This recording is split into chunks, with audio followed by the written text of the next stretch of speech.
Abra a sua Bíblia no livro de Oséias, no capítulo 8, verso 7.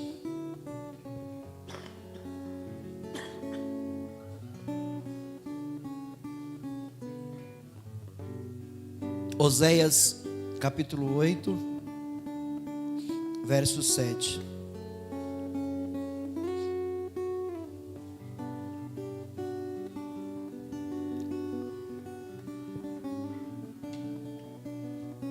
Oséias ainda é Velho Testamento, está depois de Daniel. São 12 livros pequenos, a partir de Oséias até Malaquias, 12 pequenos livros, que são chamados de profetas menores, por causa do tempo de sua atuação como profetas para Jesus. Então Oséias é o primeiro desses 12, depois de Daniel. Amém? Se você não conseguiu encontrar, olha aqui na tela. Vou fazer a leitura na NVI. E diz assim: eles semeiam vento e colhem tempestade, talo sem espiga, que não produz farinha. Ainda que produzisse trigo, estrangeiros o devorariam. Vou ler de novo. Eles semeiam vento e colhem tempestade, talo sem espiga, que não produz farinha. Ainda que produzisse trigo, estrangeiros o devorariam. Palavra do Senhor. Pode tomar o seu assento. O título dessa mensagem é: qual será a colheita? Qual será a colheita?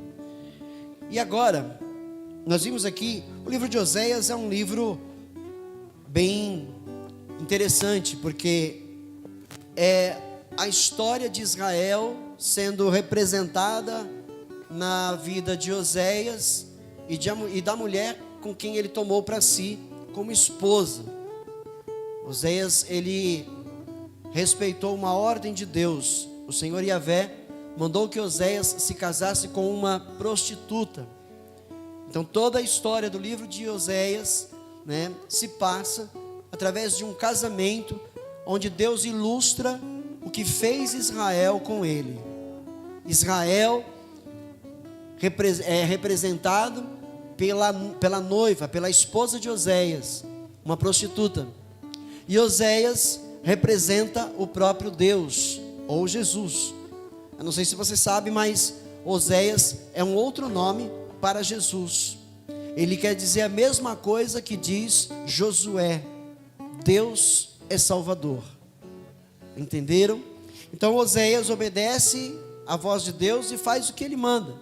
E então nós vemos aqui várias repreensões do Senhor, Deus chamando o seu povo de um povo obstinado, um povo que se desviou da verdade, que se desviou do seu amor, da sua graça, das suas bênçãos, para irem atrás de outros deuses, para irem atrás das coisas terrenas, se tornaram um povo idólatra, algo que trouxe muita ira ao coração de Deus, porque Deus sempre o sustentou, Deus sempre deu a Israel tudo o que precisava, e Israel ainda assim não o reconheceu e o abandonou por mais de uma vez em toda a sua trajetória lá no Velho Testamento. E o que nos traz aqui hoje desse livro é o verso 7, que declara que ele estava falando de Israel, que eles semeavam vento e colhiam tempestade, ou seja, eles não tinham sucesso na colheita, eles não tinham nenhum sucesso em sua colheita. Por quê? Porque eles só plantavam vento, Eu quero agora pegar um outro texto, que é de Eclesiastes, capítulo 3, e nós vamos ler uns 14 versículos de Eclesiastes, e eu vou associar Eclesiastes aqui a esse verso, ao verso da semeadura que trouxe tempestade para o povo de Israel. Eclesiastes, capítulo 3, verso 1 em diante. Salmos, Provérbios, Eclesiastes. Capítulo de número 3. Amém? Escreveu assim Salomão: para tudo há uma ocasião certa, há um tempo certo para cada propósito debaixo do céu. Tempo de nascer e tempo de morrer, tempo de plantar e tempo de arrancar o que se plantou, tempo de matar e tempo de curar, tempo de derrubar e tempo de construir, tempo de chorar e tempo de rir, tempo de prantear e tempo de dançar, tempo de espalhar pedras e tempo de ajuntá-las, tempo de abraçar e tempo de se conter, tempo de procurar e tempo de desistir, tempo de guardar e tempo de jogar fora, tempo de rasgar e tempo de costurar, tempo de calar e tempo de falar, tempo de amar e tempo de odiar, tempo de lutar e tempo de viver em paz. Verso 9: o que ganha o trabalhador com o seu esforço, com todo o seu esforço? Tenho visto o fardo que Deus impôs aos homens. 11: ele fez tudo apropriado ao seu tempo. Também pôs no coração do homem o anseio pela eternidade. Mesmo assim, ele não consegue compreender inteiramente o que Deus fez. Descobri que não há nada melhor para o homem do que ser feliz e praticar o bem enquanto vive. Descobri também que poder comer, beber e ser recompensado pelo seu trabalho é um presente de Deus. Sei que tudo o que Deus faz permanecerá para sempre. A isso nada se pode acrescentar, e disso nada se pode tirar. Deus assim faz para que os homens o temam. Amém? Nós vemos aqui Salomão colocando, revelando para nós o que é a vida. Ou seja, recebemos de Deus a vida para vivermos ela sobre a terra. Mas o que devemos fazer durante esse período de nossas vidas sobre a terra? A vida é um tempo de semear. Do nascer até o morrer é um tempo de semeadura. Coloca isso no teu coração. Todos nós estamos diariamente semeando. Todos nós. Não há quem não semeie. Não há quem não semeie. Por isso o Salomão colocou, os tempos pré-determinados aqui. Alguns dos tempos pré-determinados por Deus. Tempo de plantar e tempo de colher. Nós temos desde o nascimento até o dia da morte esse tempo para viver. A questão é como cada um de nós vai lidar com cada uma das situações que vive sobre a terra. Porque todas essas situações e outras mais, porque certamente estão aqui resumidas, outras mais estão inseridas em cada uma dessas pré-determinações de Deus para o homem, Como é que nós vamos lidar com cada uma dessas situações? Como é que nós vamos resolver cada uma delas? Como é que nós vamos nos portar? Porque em cada uma dessas situações nós estaremos semeando ou colhendo. Em cada uma delas haverá o tempo de uma nova semeadura e o tempo de uma colheita antiga, e também o tempo de uma nova colheita. Sempre existirá na vida esses tempos, sempre vai existir. Como é que nós estamos tratando desta semeadura? Como é que nós estamos tratando com esse semear? Como nós estamos fazendo ela? Como nós estamos plantando? E o que nós estamos plantando? É fato de uma coisa muito certa, que para todo plantio se existe uma colheita, quer dizer que para tudo que a gente fizer existe uma consequência.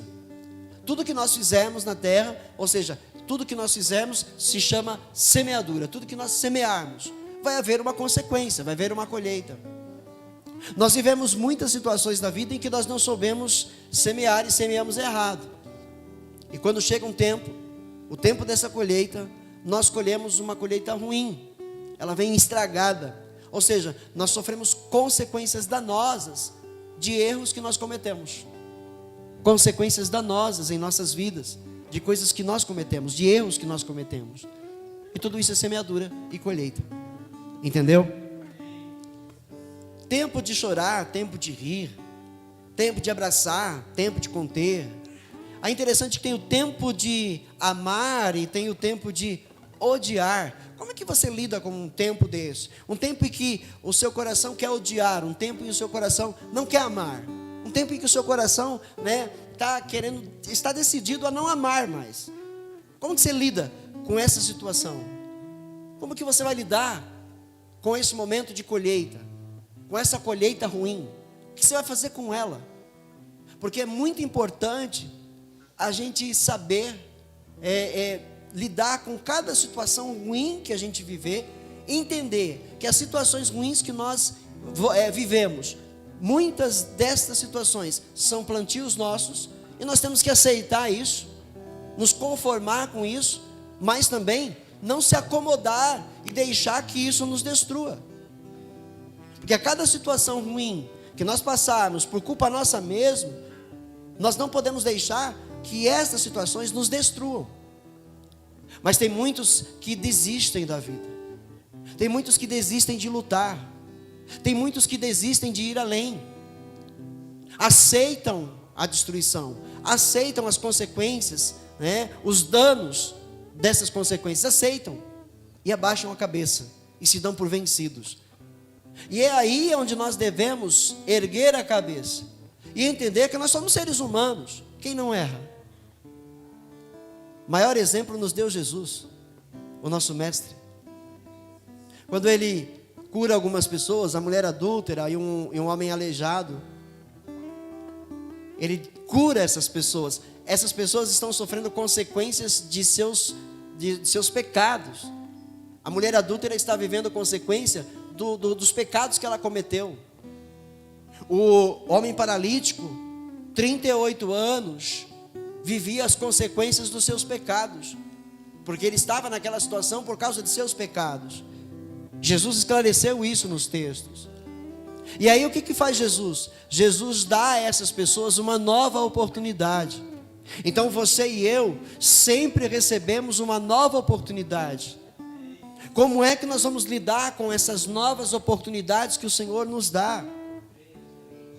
Será que nós estaremos atentos para entender que estamos recebendo uma nova oportunidade? Ou estaremos mais lá preocupados em desistir, em nos lamentar, em ficar murmurando? Porque em meio a uma situação difícil que nós passamos, muitas vezes por causa do nosso plantio, a gente viu a mulher adúltera e o paralítico, Jesus deu a eles uma nova chance. Jesus curou o paralítico, Jesus perdoou a mulher adúltera, perdoou o paralítico, os sarou, e eles receberam uma nova oportunidade, e Jesus disse para eles: agora vão e não pequem mais. Não semeiem mais para o pecado, não semeiem mais na carne, semeiem no Espírito, porque quem semeia na carne, da carne colherá destruição, e quem semeia no Espírito, do Espírito colherá a vida eterna.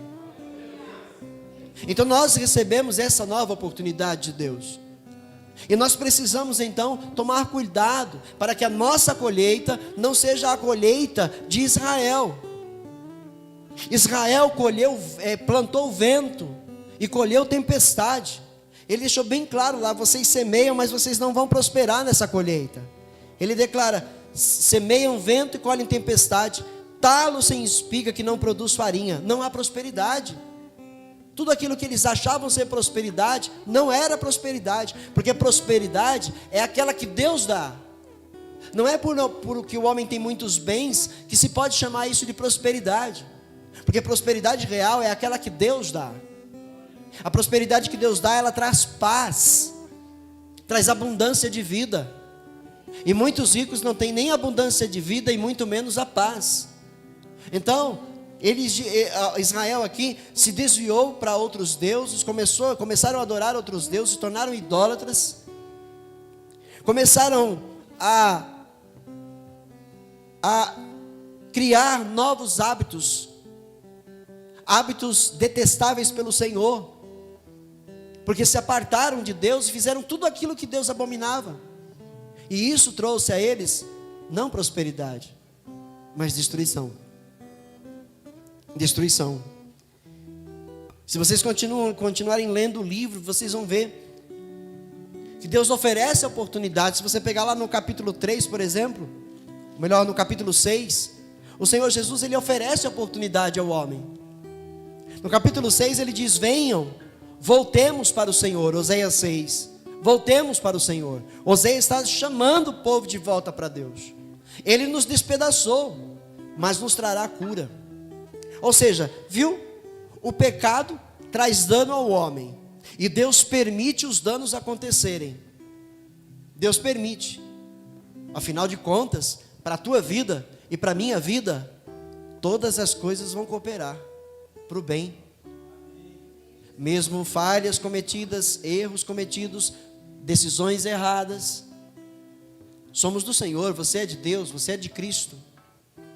Então o Senhor vai fazer essas coisas cooperarem para o seu bem, desde que nos arrependamos, desde que entendamos que tais situações, algumas das situações, são consequências de um mau plantio, e então busquemos no Senhor forças para passar e viver as consequências sem desistir dele, sem desistir de Jesus. Porque nós temos que passar por muitas aflições, muitas, e não poucas delas são colheitas de um plantio que nós fizemos lá atrás. São colheitas de um plantio que nós fizemos lá atrás. Mas se olharmos para o Senhor e confiarmos nele, ele está renovando a oportunidade para que nós vivamos um novo tempo, para que nós vivamos um novo período com uma semeadura melhor e uma colheita farta das bênçãos do Senhor sobre as nossas vidas. Amém? Venham, voltemos para o Senhor. No verso 1 do capítulo 6 de Oséias: ele nos despedaçou, mas nos trará a cura. Ele nos feriu, mas sarará nossas feridas. Amém? Olha a profecia da primeira vinda de Jesus. Depois de 2 dias, no verso 2, ele nos dará vida novamente. Ao terceiro dia, ele nos restaurará, para que vivamos em sua presença. E aí vem, né, uma exortação de Deus, no verso 3: conheçamos o Senhor, esforcemo-nos por conhecê-lo. Tão certo como nasce o sol, ele aparecerá, virá para nós como as chuvas de inverno e como as chuvas de primavera que regam a terra. Ele virá. Ele virá. Se nós não desistirmos, se nós não desfalecermos pelo caminho, desfalecer é desistir, é não prosseguir. Então, é possível que entre nós, uma ou mais pessoas, um ou mais irmãos ou irmãs, esteja passando por alguma situação onde, né, não está compreendendo, não está entendendo. Outra coisa interessante, lá de Eclesiastes, foi que o Salomão, depois dele colocar todos os tempos pré-determinados para o homem, e no verso 9, ele dizer que o que ganha o trabalhador com todo o seu esforço, né? E no verso 10 ele dizer: tenho visto o fardo que Deus impôs aos homens. No 11 ele diz: ele fez tudo apropriado ao seu tempo, também pôs no coração do homem o anseio pela eternidade. Mesmo assim, ele não consegue compreender inteiramente o que Deus fez. Até mesmo como salvos, muitas vezes o cristão não consegue compreender inteiramente o que Deus fez. Não consegue. Já me perguntaram: aonde que as coisas estão cooperando para o meu bem? Já me perguntaram. Minha situação está assim, está assado, perdi isso, perdi aquilo outro, estou assim, estou agora, não sei mais o que fazer. Me diga, pastor Marcos, Aonde que tudo isso coopera para o meu bem? A resposta, né, de Salomão: o homem não consegue compreender o que Deus fez. Ele pôs um anseio em seu coração: olha, existe uma vida eterna pela frente, mas o homem não consegue compreender. Por quê? Porque o homem, ele se atém a esta vida. Nós, mesmo cristãos, nos atemos muito a esta vida. E aí muitas vezes queremos desistir. Muitas vezes queremos parar. Muitas vezes queremos voltar de onde viemos, de onde saímos. Muitas vezes questionamos a Deus.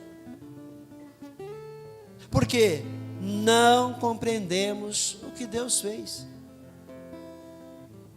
Uma coisa, eu ia ler lá no final, mas eu vou ler agora. 1 Pedro, capítulo 1. Esse seria o último texto, talvez seja também agora. 1 Pedro, capítulo 1. Primeira carta de Pedro, capítulo 1, verso 3 até o 9. Amém? Pedro escreveu assim: bendito seja o Deus Pai de nosso Senhor Jesus Cristo, conforme a sua grande misericórdia, Ele nos regenerou. Entendeu? Ele nos regenerou por causa da sua grande misericórdia. Estávamos perdidos, éramos depravados, estávamos totalmente entregues ao pecado, e Ele nos regenerou. Ele consertou a nossa vida. Ele devolveu a nós o que se perdeu no Éden, a semelhança dele, a sua imagem em nós, para uma esperança viva. Olha, nos regenerou para uma esperança viva, por meio da ressurreição de Jesus Cristo dentre os mortos, para uma herança. Há uma herança que você vai tomar posse. A gente tem que lembrar disso, irmãos. A gente tem que ficar falando dessas coisas sempre, porque essa vida medíocre que nós levamos sobre a terra nos faz muitas vezes esquecer do que nós ganhamos, nos faz esquecer daquilo que nos está prometido, e disse o Senhor: é nosso. Ele disse que é nosso, é para nós. Ninguém pode tomar, ninguém pode tirar de nós. E muitas vezes nessa vida medíocre terrena, nós queremos desistir porque passa uma situação ruim aqui, uma situação ruim ali, uma situação de confronto lá, um problema de família, um problema espiritual, um problema financeiro, um problema, né, de emprego, falta dele. A gente começa a querer desistir de tudo, mas em tudo está tendo um tempo de semeadura. O que é que você está semeando enquanto vive situações como essas? Quando todo mundo quer desistir, qual é a sua semeadura? Quando todo mundo ao seu redor quer parar, qual é a sua semeadura? Você vai semear com eles? Ou você vai semear o bem para ver uma grande colheita adiante? Por quê? Temos que nos lembrar daquilo que Deus fez por nós, o que Ele nos deu, é nosso. Essa vida aqui, tudo que vivemos nela, não pode nos tirar aquilo que Deus nos deu. Percebeu? E aí onde Salomão está dizendo, o homem não entende o que Deus fez. Ele não consegue compreender direito, inteiramente. Ele compreende em partes, ele não consegue compreender. Ele pôs um anseio no coração do homem: existe uma vida pós-morte. Está no coração de todo ser humano nessa terra, que dirá no coração do crente, que sabe que existe vida eterna. Mas muitas vezes nos esquecemos disso. E aí ele continua: então, conforme a sua grande misericórdia, Ele nos regenerou para uma esperança viva, por meio da ressurreição de Jesus Cristo dentre os mortos, para uma herança, verso 4, para uma herança que jamais poderá perecer, viu? Jamais poderá perecer, macular-se ou perder o seu valor. Herança guardada nos céus para vocês. E aí isso nos faz lembrar as palavras de Jesus: não acumulem tesouros na terra, céus e terra vão passar, ninguém vai levar nada desta terra. Olha aqui, o autor aos Hebreus, ele está confirmando, testificando o que Jesus disse lá atrás: herança guardada no céu, nos céus para vocês, que mediante a fé são protegidos pelo poder de Deus até chegar à salvação prestes a ser revelada no último tempo. Verso 6: nisso vocês exultam, ainda que agora por um pouco de tempo devam ser entristecidos por todo tipo de provação. Os tempos predeterminados: tempo de amar, tempo de odiar, tempo de abraçar, tempo de se conter, tempo de plantar, de arrancar o que plantou, tempo de ter saúde, tempo de não ter saúde. Todos esses tempos são as provações desta vida.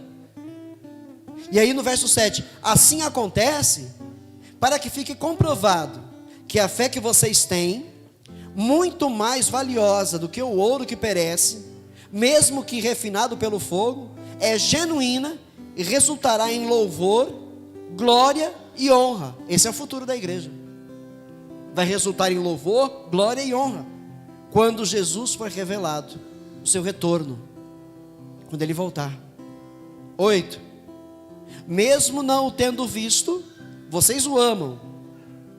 Você não ama Jesus? Eu amo Jesus. Ele me salvou. Ele abriu os meus olhos.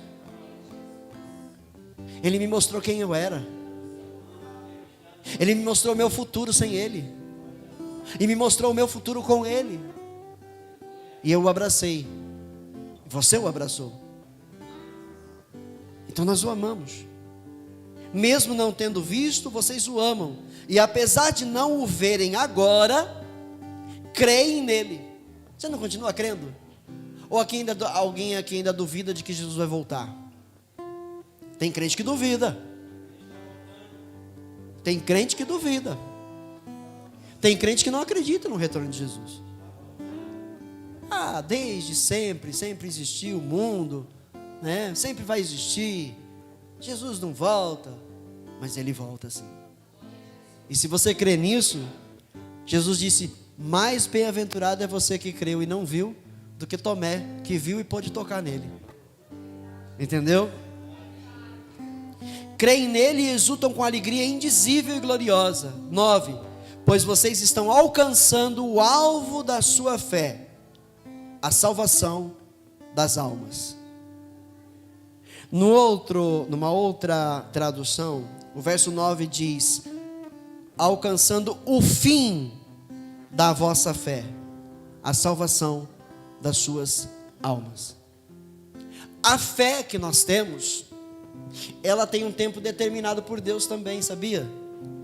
Sabia que você recebeu fé para um tempo pré-determinado?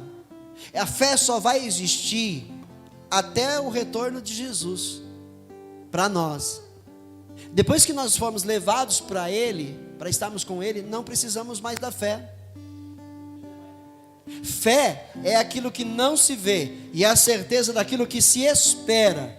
Quando você for levado, eu e você fomos levados para Jesus, não vamos mais precisar da fé, porque a fé é a certeza daquilo que eu não vejo, é a prova daquilo que eu não vejo, é a certeza daquilo que eu espero. E quando eu for levado para lá, eu e você, nós vamos ver Jesus face a face. Então não precisa mais da fé. A fé é só para a gente continuar firme aqui, crendo nele, até o seu retorno. Quando ele voltar, o verso 9 diz: até alcançar o fim da vossa fé, a salvação da tua alma. Entendeu? A gente tem que se lembrar disso para poder continuar semeando o que é certo, semear o bem. Semear o bem. Essa é a vontade de Deus. Eu vou mostrar no outro texto para você já. Gálatas 6, verso 7. 7 até o 10.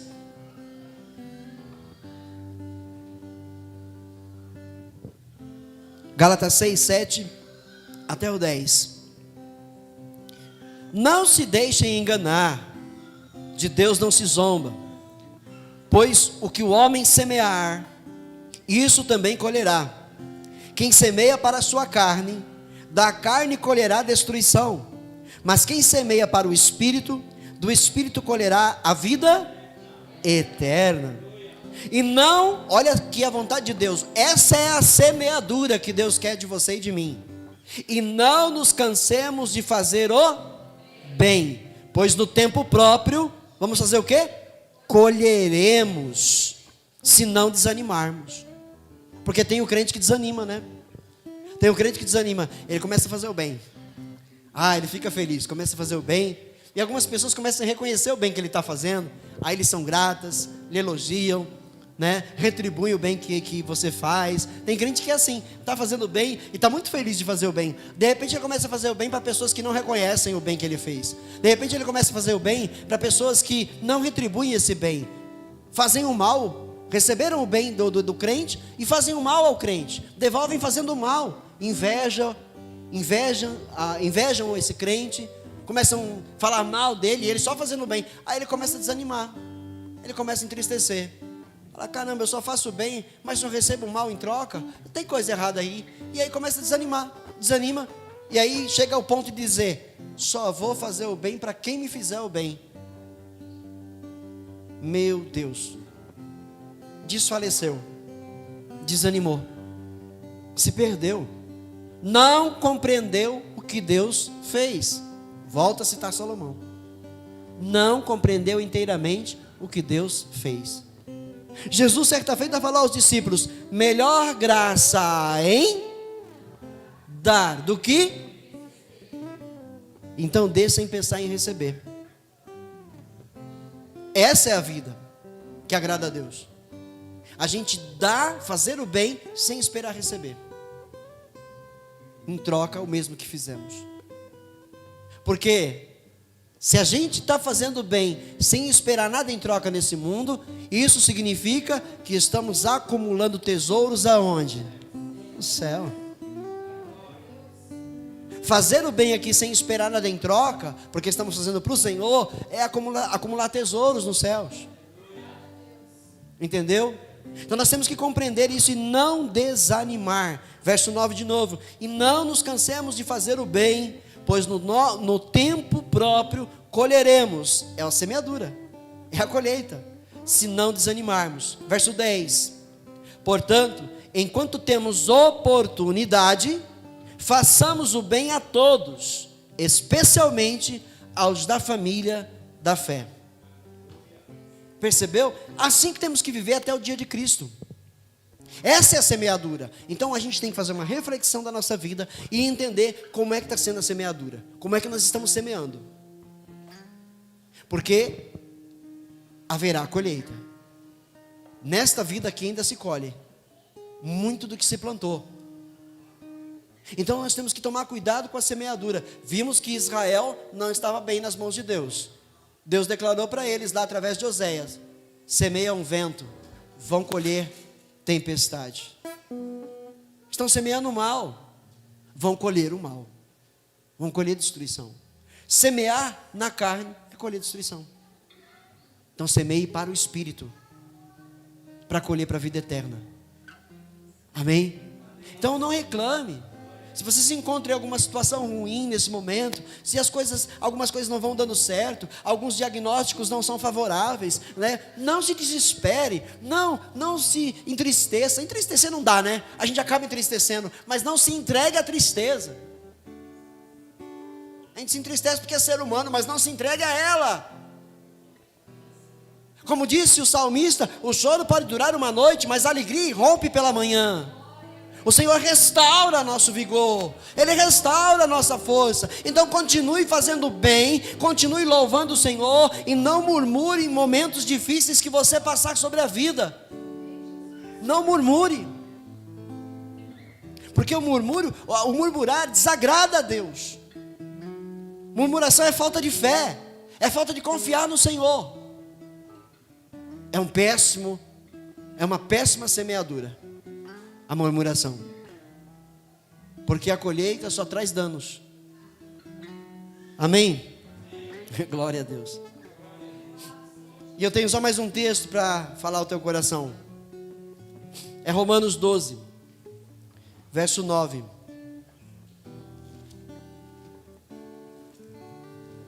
Romanos 12.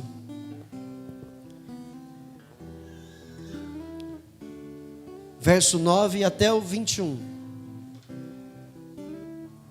A semeadura que agrada a Deus, que Deus quer de você. Esse é o plantio que você deve fazer na tua vida. Verso 9. O amor deve ser sincero. Odeiem o que é mal, ou seja, odeiem o pecado. Apeguem-se ao que é bom. Então tudo aquilo que é mal, tudo aquilo que aos seus olhos é uma coisa ruim, tira dos olhos. Unja seus olhos com a palavra de Deus. Unja seus ouvidos. Para você se apegar somente a coisas boas. Só o que é bom. Dediquem-se uns aos outros com amor fraternal. Ama de verdade teu irmão. Ama de verdade tua irmã. Amem-se de verdade uns aos outros. Esse é um novo mandamento que Jesus deixou. É aí que nós somos conhecidos como discípulos de Jesus. Então amem, dediquem-se uns aos outros com amor fraternal. Prefiram dar honra aos outros mais do que a vocês. Não espere ser honrado. Honre você. Verso 11. Nunca falte a vocês o zelo. Sejam fervorosos no espírito. Sirvam ao Senhor. Tenham amor pela obra de Deus. Tenham amor pela palavra. Zelem por ela. Zelem pela palavra de Deus. Não caiam nas armadilhas do diabo. O diabo está usando a palavra de Deus para distorcer a verdade. O diabo está fazendo com muitas igrejas, com muitos crentes, o que ele mesmo tentou fazer com Jesus, mas Jesus não caiu na dele. Hoje o pecado entrou nas igrejas, está destruindo, está levando mentes cristãs a se corromperem com o pecado lá fora e aceitarem esses pecados dentro da igreja, dentro de suas casas. Então nós temos que ter um firme zelo pela obra de Deus, pela sua palavra. Temos que ser conservadores da nossa fé, conservadores da verdade, conservadores. Sirvam ao Senhor de maneira fervorosa. 12. Alegrem-se na esperança. Sejam pacientes na tribulação. Perseverem na oração. Ao invés de se desesperar, de novo essa situação, não aguento mais. Para!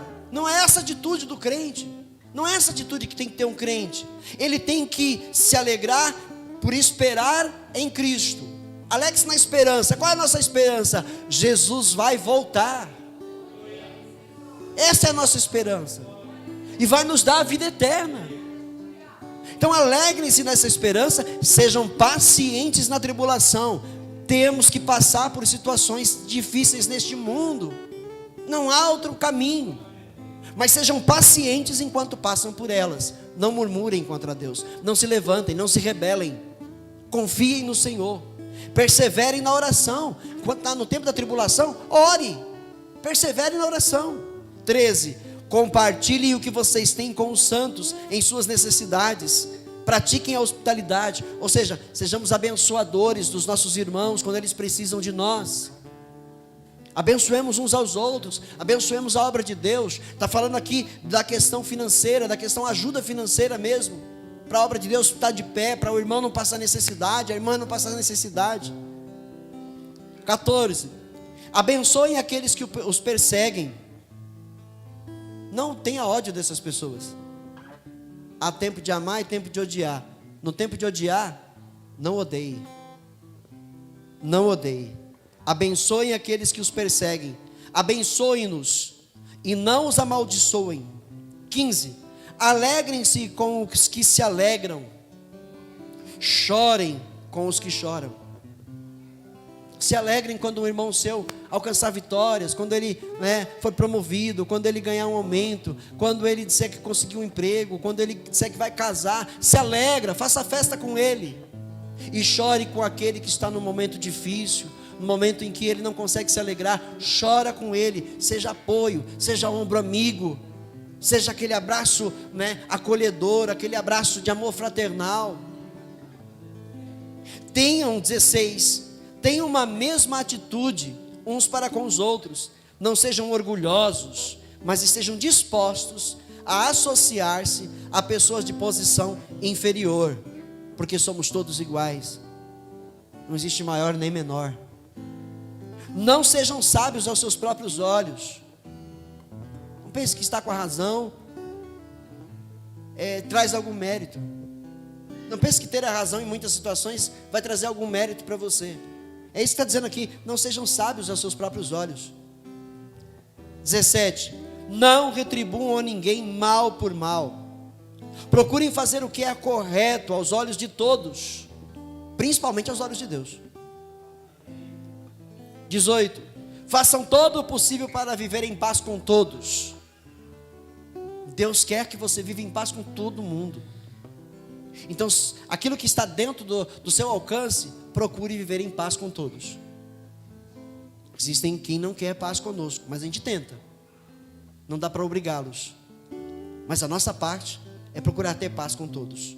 19. Amados, nunca procurem vingar-se.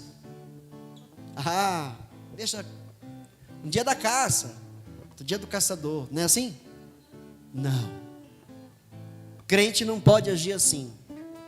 Não se vinguem. Está dizendo aqui, não se vinguem. Não retribuam ninguém mal por mal. Façam todo o possível para viver em paz com todos. Nunca procurem vingar-se, mas deixem com Deus a ira, pois está escrito: minha é a vingança, eu retribuirei, diz o Senhor. Entenderam? A vingança é de Deus. Ele está vendo o mal que alguém possa estar fazendo para você, mas Ele diz: ore por essa pessoa, não odeie essa pessoa, abençoe essas pessoas em oração, porque a vingança é de Deus. Se essa pessoa não se arrepender, não se consertar, quem vai se vingar é Deus. Ok? Ao contrário, verso 20: se o seu inimigo tiver fome, dê-lhe de comer. Se tiver sede, dê-lhe de beber. Fazendo isso, você amontoará brasas vivas sobre a cabeça dele. 21. Não se deixem vencer pelo mal. Não se deixem vencer pelo mal, mas vençam o mal com o bem. Essa é a semeadura do crente. Tem que ser essa. Nós só devemos praticar o bem em toda e qualquer situação vivida sobre essa terra. Se nós queremos colher uma vida abundante, precisamos plantar amor. Precisamos plantar perdão. Precisamos plantar o que é bom. E aí colheremos vida abundante. Vida abundante. Vamos estar juntando, acumulando para a vida eterna. Amém? Então coloca isso no teu coração. E eu quero terminar essa mensagem de novo em 1 Pedro. Quero terminar no capítulo 1.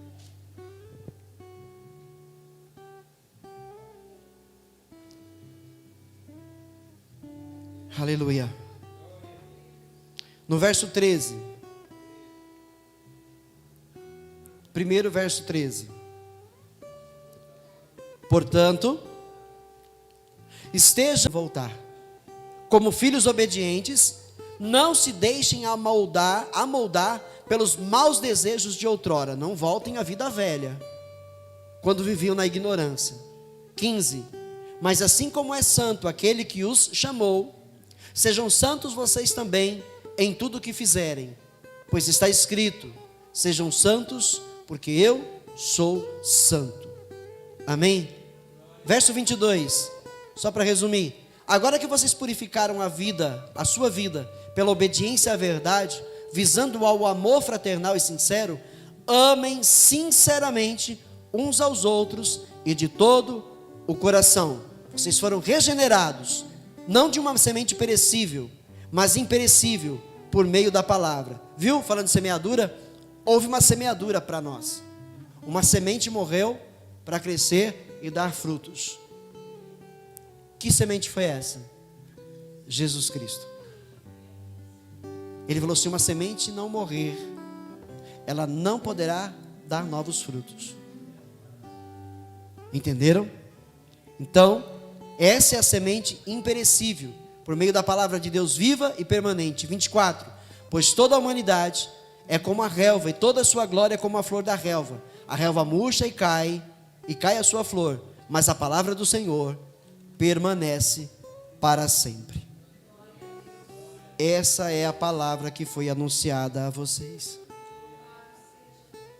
Semeiem para o bem. Por quê?